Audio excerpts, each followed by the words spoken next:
So hi guys and welcome to this session. So in this session we are going to discuss about one of the most important topic, that is COPD. So you'll be seeing most of the patients in your hospital also with chronic obstructive pulmonary disorder. So let's discuss two main disease sub aspects of the disease such as emphysema and chronic bronchitis. So what will actually happen in emphysema and what actually happens in chronic bronchitis? So let's begin our discussion with emphysema. So today's topic of discussion is emphysema. So let's see what actually happens in emphysema is like whenever a person is smoking a cigarette, like cigarette, he is smoking the cigarette and this tar molecule in that cigarette, there is a molecule known as a tar, and this tar molecule whenever it enters into the lung security system alveolar macrophage will release a molecule known as an elastase. What this elastase they will do is they will start fighting with the tar, and what they actually both of them they leads to the dilatation of the respiratory bronchioles. Whenever there will be a dilatation of the respiratory bronchioles, like suppose imagine this is a terminal bronchioles and this is your respiratory bronchioles, like there is a dilatation of the respiratory bronchioles whenever air is entering inside the lungs, and here there is an air wasting or air trapping will occur due to the dilatation, and the air does not reach properly to the all the part of the lungs. So as a result the patient will experience the breathing difficulty. So let me teach you like what actually happens in emphysema, like I taught you, right? So let's see some anatomical aspects related to this, like what actually happens. So suppose imagine this is your terminal bronchioles, right, and this is respiratory bronchioles, and this is alveoli, right? This is terminal bronchioles and this part is respiratory bronchioles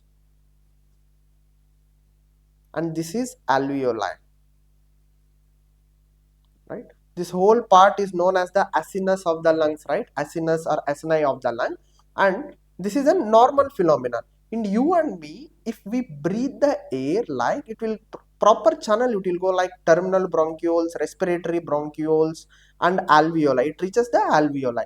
But whenever these emphysemic patients they will breathe, what actually happens is this is terminal bronchioles and these, look at the respiratory bronchioles, their dilatation is present like this. So here the air is entering inside the lungs, but here the wasting is occur, there is a dilatation is present, and here the air trapping is occur. So that's why whenever if you read this condition, they will be always mention this air trapping, right? So this is the reason behind it, right? And here is the alveoli, okay? And the problem is in this part, so that's why it is also known as centri-acinar. This respiratory bronchiole, it is also a part of this acini or acinus, so that's why it is also known as centri-acinar emphysema, and which is the most common emphysema is centri-acinar emphysema, and it is commonly seen in smokers, okay? And this is the pathology behind it, why air trapping will occur and why there is a wastage of an air. If I tell the patient to breathe the air out, right, that he can take the air in completely and it's fine, and if I tell him to breathe out, the person cannot able to breathe out. He can breathe out, but here also the air wasting will occur or air trapping will occur in these blebs, right? So this, the dilatation of this respiratory bronchioles, it is also called as blebs, right? Or in some condition it is also known as bullas, right? Whenever these blebs they will get rupture, we have discussed in our sessions also, whenever there is a blebs will get ruptured, that leads to the pneumothorax, okay? This is one of the reason of secondary pneumothorax. Whenever there is blebs will get ruptured, there will be a development of pneumothorax. This is the actual pathology behind the emphysema and all, right? And you cannot see there is no cyanosis in this, and this is a centri-acinar emphysema, and there is no cyanosis, and it is also known as pink puffer, okay? So I told you like air is entering but it is not going out, so that's why FeV1 ratio is always reduced in obstructive disorder. If I want to tell this obstructive disorder, FEV1 by FVC ratio should be always less than 0.7. Okay, but imagine like in case of an asthma, I'll be teaching in subsequent sessions asthma also. So in asthmatic patient, if I give this bronchodilator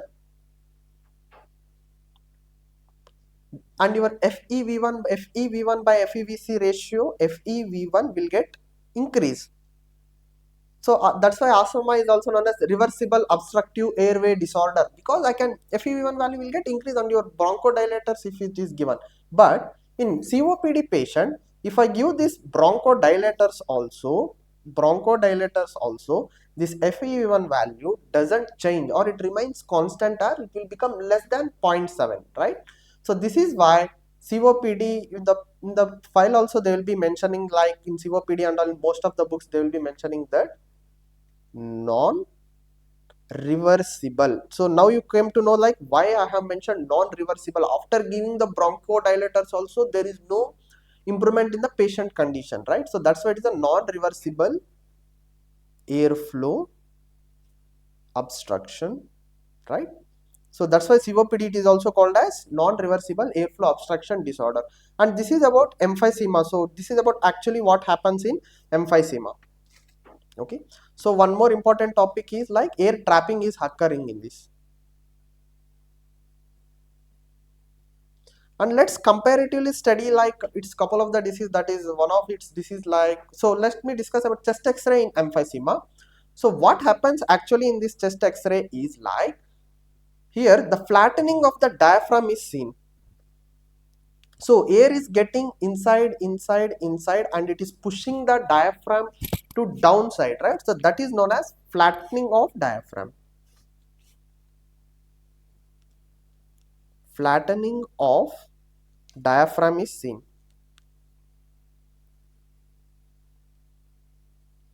So look at the X-ray over here, and you can see that heart, the lungs is becoming bigger in the size, and heart is getting very small. Okay, so that's why we can also found that tubular heart.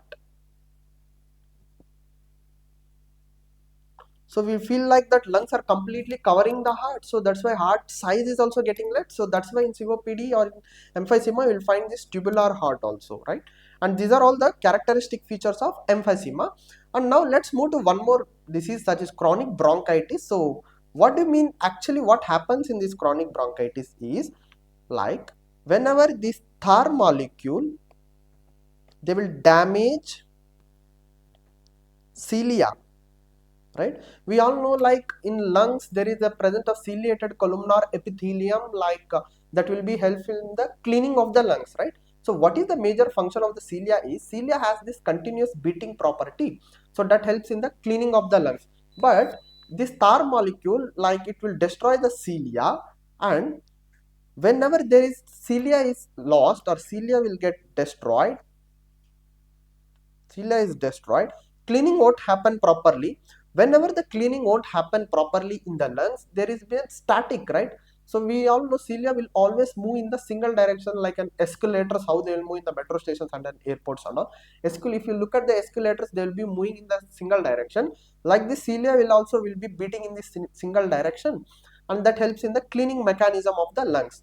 But here cleaning is not happening properly, so that's why there is an accumulation of excess of mucus. There will be accumulation of excess production of mucus is seen in this condition.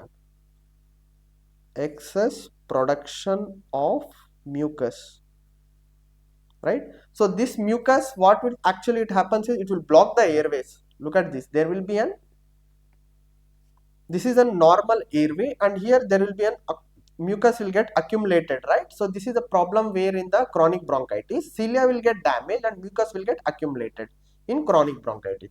Whenever this mucus, it won't move, like it is a static. Whenever there will stay, and this mucus will stay in the same place for a longer duration, that leads to the developmentation of a bacterial growth, and that leads to the formation of your lower respiratory tract infection. So this is about chronic bronchitis and emphysema.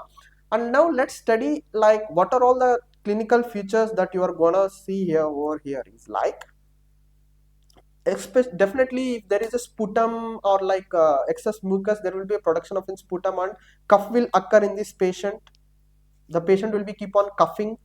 And next is like there will be an excessive sputum production, excessive sputum. And next is like the patient will be having like dyspnea or difficulty in breathing.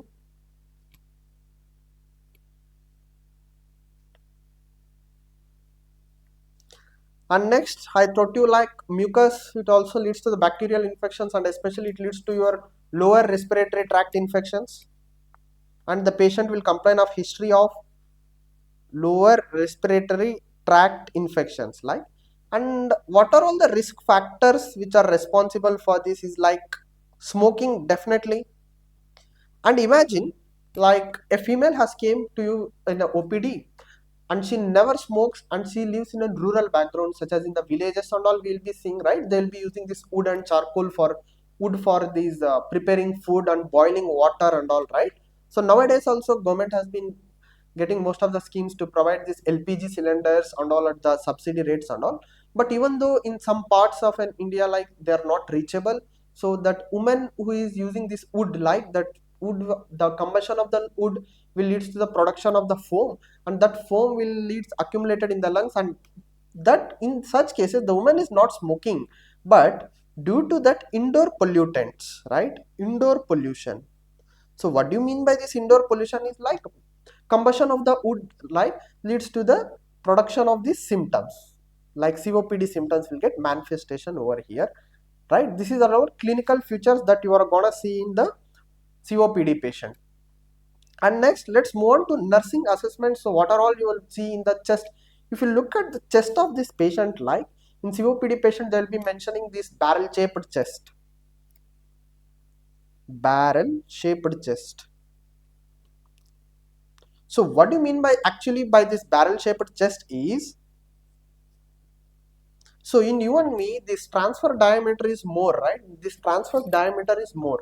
But in these patients, like in COPD patient, this EP diameter of the chest is more than the transverse diameter. So that is known as the barrel shaped chest. So now what do you mean by this patient position is like, most of the time this when you see in the OPD also, in the respiratory medicine OPD also, like if you see this patient, they'll always be speaking like this, like leaning forward, and they will be speaking like leaning forward, right? Because whenever they lean forward, they can use these accessory muscles of respiration such as SCM, sternocleidomastoid muscles of respiration and all, right? So that's why they always be in the leaning forward and they will be like this. And if you tell the patient to lift the arms and lift the arms, the patient cannot breathe properly and it will worsen the conditions. Why? Because he cannot use, when you lift your arms and down, the patient cannot use these accessory muscles for respiration, right? So this is the reason why the patient will be always be in the leaning forward or in the orthopnic position, or it may in the tripod position, right? So the patient position will be orthopnic, always he'll be like leaning forward, right? So this is an orthopnic position or tripod position. So what do you mean by the cyanosis?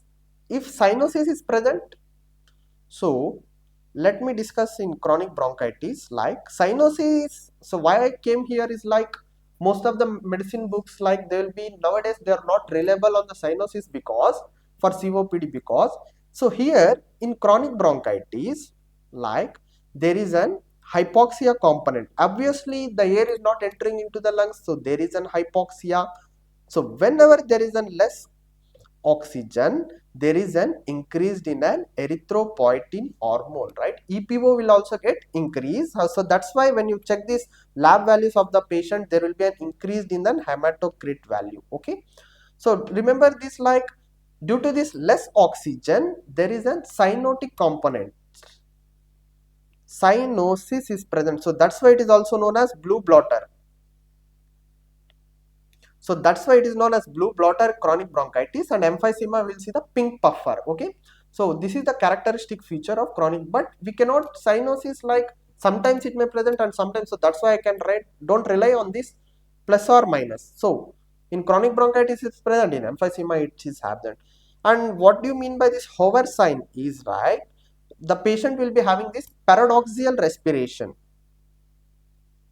Paradoxical. So what do you mean by this paradoxical? Like is like in you and me, if we breathe, the ribs will go outwards, so that is a normal phenomenon. But in this patient, I repeat, but in this patient the ribs will move in inward direction, so that is known as paradoxical, is something ulta. So this is known as pull the ribs in inward direction. And this hypoxia component will also leads to the development of an cor pulmonale. So what do you mean by this? Is a non, this is a complication of COPD patient. Cor pulmonale, it's not non cardiogenic right sided heart failure. Okay. And clubbing, so clubbing normally it is absent in this patient, but if clubbing is present, then you have to rule out for malignancy. If clubbing is present, you have to rule out about malignancy. And these are all the characteristic features that you should know before going to the exam. These are all the characteristic feature of COPD, like barrel shaped chest, blue butter. And don't rely on cyanosis, like I thought, like in emphysema you won't see this cyanosis, that's why it is not pink puffer. And hover sign, cor pulmonale, and clubbing, these are all the features. And now let's move on to the workup. So what workup is very important, and FEV1 values, spirometry values are very important. So look at the FEV1 value ratios over here. Like I always thought FEV1 by FVC ratio is always less than 0.7 in this condition, very important. And what about ABG values? Like I thought you here also hypoxia, and due to this hypoxia, like there will be an increase in carbon dioxide levels in the body, patient body. So there is an increased carbon dioxide, so such as greater than 45 mm of Hg. So we all know, like in COPD patient there will be an exacerbation. See, they will be telling that COPD exacerbation. So what do you mean by this COPD exacerbation? Is nothing but increase in the carbon dioxide levels, right? This carbon dioxide levels, it moves more than the 35, that leads to the worsening of the condition, and patient will be like completely drowsy. We all know carbon dioxide is a narcotic agent, and that leads to the drowsiness, and patient will be always sleepy, and he is not able to do his activities regularly. And I thought you this also, right, in like due to less hypoxia, and hemoglobin level will get increased. And what about this hematocrit value will also get increased, right? And this is about RBC count will also get increased in this condition. And chest x-ray, I thought you flattening of diaphragm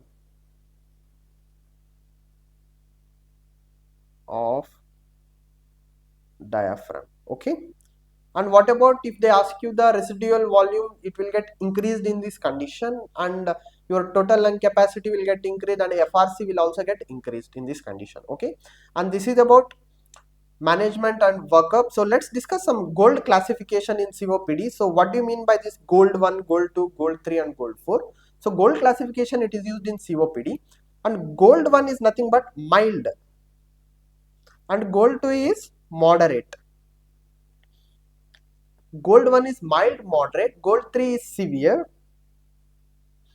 and gold 4 is very severe, okay. So how you can differentiate whether it is a gold 1 or gold 2 or gold 3 is like based on your, that's why spirometry is very important in this patient. So if I tell the patient to blow out FEV1, and my FEV1 value is greater than 80%, so that is gold 1. And you took one more patient, and that patient FEV1 value is between 50 to 79%, so that is gold 2. And what do you mean by this gold 3 is, and if your FEV1 value is between 30 to 49, so that is gold 3. And if your FEV1 value is less than 30%, that is very severe, that is gold 4 classification, right? and this is the gold classification that you should know before going to the exam. And most of the time examiner they will ask in these aspects, severe and very severe, where most of the students in one of the exam they have been asked like gold classification, like it's between the FEV1 value is between 30 to 49. So it comes under what category of gold classification? It's gold 3. Most of the students they marked as gold 4. It's absolutely wrong. If we want to go for confusing in between severe and very severe, and if very severe, if they mention less than 30, and if it is between 30 to 49, it's not severe, it's not a very severe. Okay, and this is about gold classification in COPD. And now let's move on to one more topic, that is MMRC. So what do you mean by this? MMRC is Modified Medical Research Council, right? And what this actually it will tell is like degree of breathlessness, degree of breathlessness. Okay, so let's go what actually happens in this grade 0 MMRC grade 0. I'll change the pen color. So what do you mean by this grade 0 is the person is feeling dyspnea or breathlessness while doing this sternus exercise, sternal exercise, right? So suppose if you are doing that activity other than the normal, like going to the gym daily and lifting, like starting days you will feel like you will get the dyspnea, and if you are weighing an 100-kilo bag on your shoulders, and if you are going for trekking and all, right, you will find it's a normal phenomenon, like it's a sternus exercise. You are working very hard, like weighing 100-kilo bag and all. This comes under grade 0. And now what do you mean by this grade 1 is, suppose you went for a trekking and you are climbing an hill. The person is climbing an hill, or like walking inclined surface, or walking fast. You will feel the breathlessness. So that is grade 1. Okay, so I'll write it clearly. Grade 1, grade 0 we know like sternus exercise, like walking in an incline or upwards, that is grade 1. So now we move to the grade 2. So what do you mean by the grade 2 is walking slowly with peers. So walking slowly with peers comes in this grade 2. So peers is nothing but you and your friend of the same age, you are walking in the park, and you are walking, not running. That's why I'm not mentioned running. You are walking, you and your friend of same age, you are walking, but you find like you are feeling breathlessness, and even though she is walking faster than you, so that is grade 2 with the same group. So now what do you mean by this grade 3 is, you and your friend, you are walking with this your classmates of same age, you are walking 100 yards. After 100 yards you are taking break, pause, and all of your colleagues they are going, and your colleagues they are going in a same speed, but you are feeling breathlessness. So that is grade 3. And next you are walking 100 yards. So this is about grade 3. And next, what do you mean by this grade 4? This is very important. And grade 4 is like complete breathlessness. Like he cannot to leave the house, he cannot leave the house also, he cannot wake up from the, he cannot leave the house, he cannot wake up from the bed, and this is very dangerous condition. So he need to depend on others for their day-to-day activities, such as going for a washroom, taking bath, eating and all. He cannot do all this property. This is very severe condition. This is to leave the house, or he may not able to change the clothes also, change the clothes, right? So this is breathlessness. Breathlessness, and he is not able to leave the house or to change the clothes, is nothing but your grade 4 classification. So this is all about MMRC grades of dyspnea, and very important. And now this is a CAT score, like CAT is not an exam which has been given to crack the IIM and all. So here it's an COPD assessment test, right? So now here I will be having 8 questions in this. Like if the patient, I never cough, you will go for the 0, and you ask the patient, if I cough the all time, you give the 5 score. If you have mucus and everything is present over here, and we should know about only this part. So how many questions are there? So what do you mean by the CAT is nothing but COPD assessment test. And how many questions? There are 8 questions in this. So minimum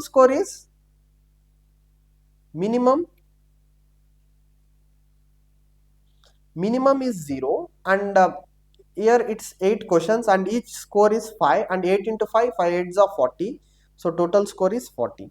Maximum is 40, right? And this is about COPD assessment test. And now let's discuss about treatment aspects, very important. Like definitely you should tell the patient to, it's quite tough, but you should tell that to quit the smoking. But smoking cessation, definitely, like you should not, you cannot go directly to the vernicillin. Like you should go this nicotine replacement.